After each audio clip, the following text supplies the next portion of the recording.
stone's throw from Nice, Villefranche-sur-Mer might be the prettiest little town on the Côte d'Azur.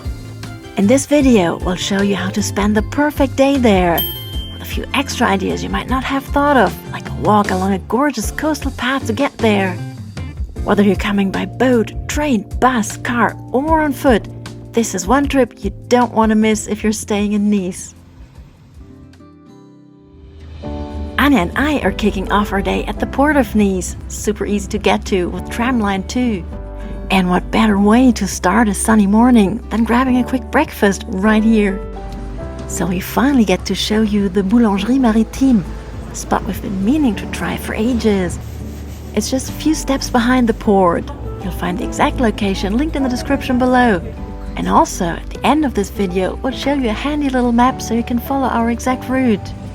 So we each grabbed a coffee and a pastry, but you could totally go for something heartier too.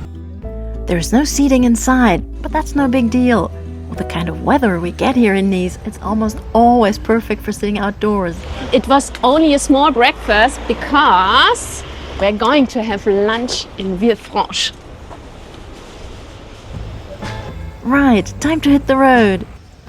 On the way back to the port, we're passing this cool street art by local artist Moya and Mela's Patisserie, which we already showed you in our video about the port district. And seriously, how gorgeous is Nice's port? It's calm, it's quiet, it's basically a living postcard. Take your time strolling along the waterfront, heading east past those colorful little wooden fishing boats called pointus.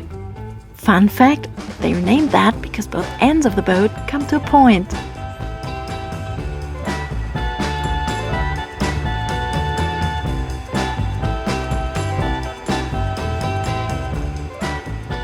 We've now reached the eastern tip of the port at Boulevard Franck-Pilote.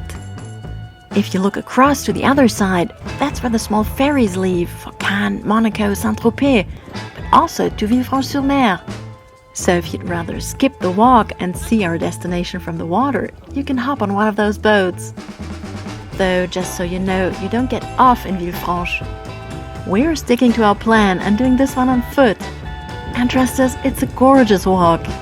Pretty soon you'll pass the first little beach, the iconic Le Plongeoir restaurant, and a few more tiny hidden beaches before hitting the actual coastal path.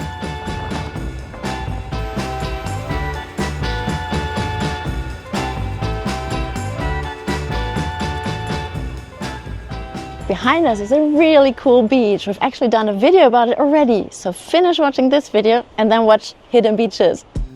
A few minutes down the road at Jardin Félix Reynaud, you'll find the start of the Sentier du Littoral, the path that takes you all the way to Villefranche-sur-Mer.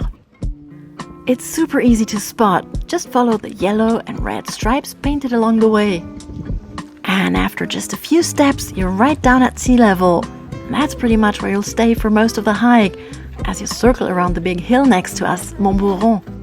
It's about a 6-kilometer walk one way, depending on where you start, and should take around 2 hours at a relaxed pace.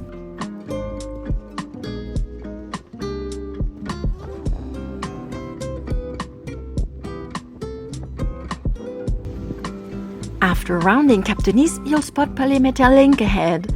And not long after, it's time to leave sea level for a bit. This coastal path is a bit tricky. Don't go this way. It's a dead end. You have to watch out for this sign. And then, yes, you have to face the steep stairs. Let's go. And that was just the first flight. There's more to come.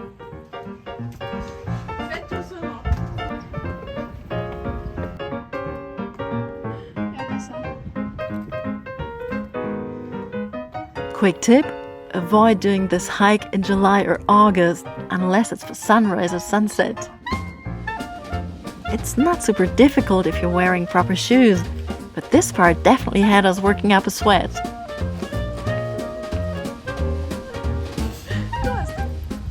Once you're up at street level, the famous Basse Corniche, follow the road for about 800 meters.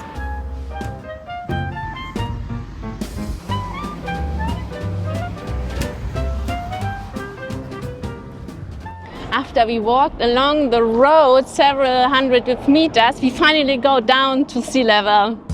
Alright, same procedure as before, but this time we're heading down the stairs.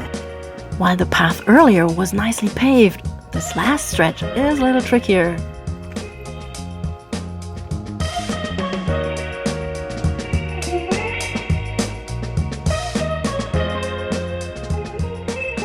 Pretty soon we're greeted by the stunning peninsula of Saint-Jean-Cap-Ferrat, marking the entrance to the famous Bay of Villefranche.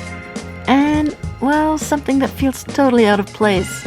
Anja and I need to pick up the pace. We've got a lunch reservation to catch.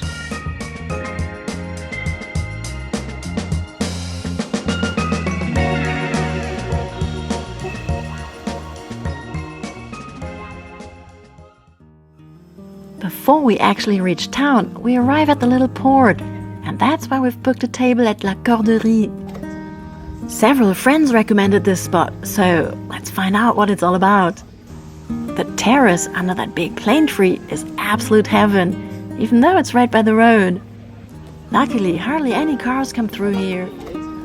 Quick look at the menu, and we go for a refreshing glass of rosé and a fizzy strawberry aperitif.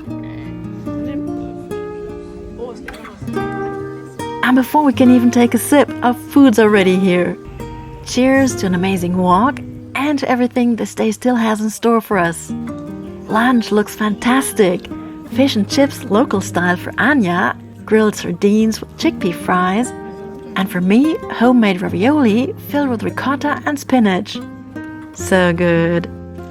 Time to get moving again, but wait. If you want to do the same walk as we did today, we really recommend you to wear proper shoes like trainers, not sandals like me today. And now we're finally getting closer to the village.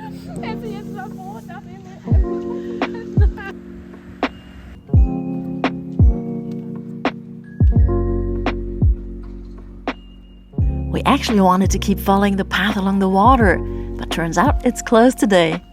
No worries though, all paths lead to Villefranche's citadel, so we'll just loop around and head for the entrance from the other side.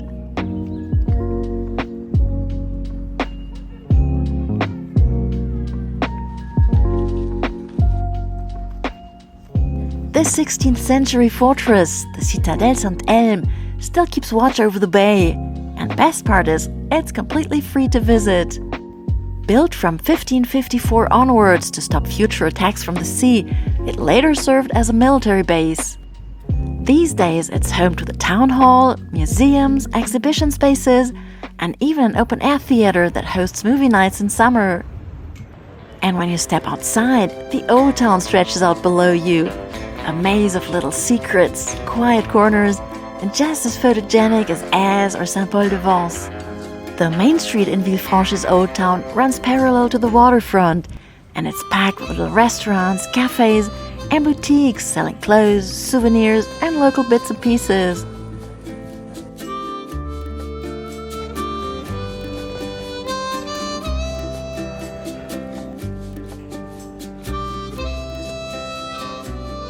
One spot you have to check out is Rue Obscure, literally dark street, a hidden atmospheric passage between the shopping street and the seafront.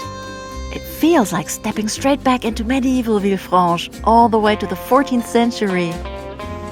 From there, it's just a few more steps down to the waterfront. Down here, it's restaurant after restaurant, with La Mer Germaine being the most famous one. Grabbing lunch or dinner along the quay, absolute heaven.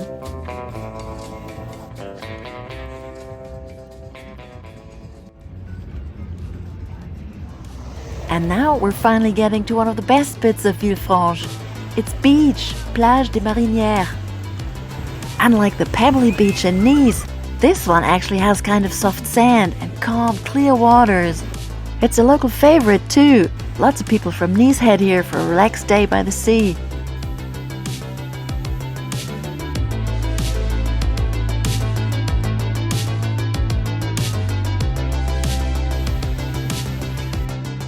Alright, let's quickly buy our train tickets for the ride back to Nice before we squeeze in one last little surprise. SNCF Connect app, going from Villefranche-sur-Mer to Nice-Ville, €3.50 per person, Travel time about 7 to 8 minutes. And there's a train every 15 minutes or so during the day. The train station's just behind the beach. But before we go, let's walk over to the far end of the bay towards Cap Ferrat. That's where you'll find Villa Nelcote. Back in the early 70s, the Rolling Stones moved into tax exile here in Villefranche, and Keith Richards rented the villa behind the big gates. They even recorded part of their legendary album Exile on Main Street right here.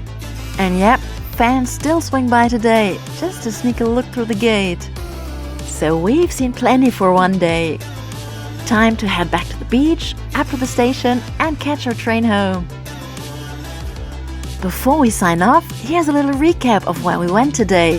Have fun putting your own spin on it when you give it a go.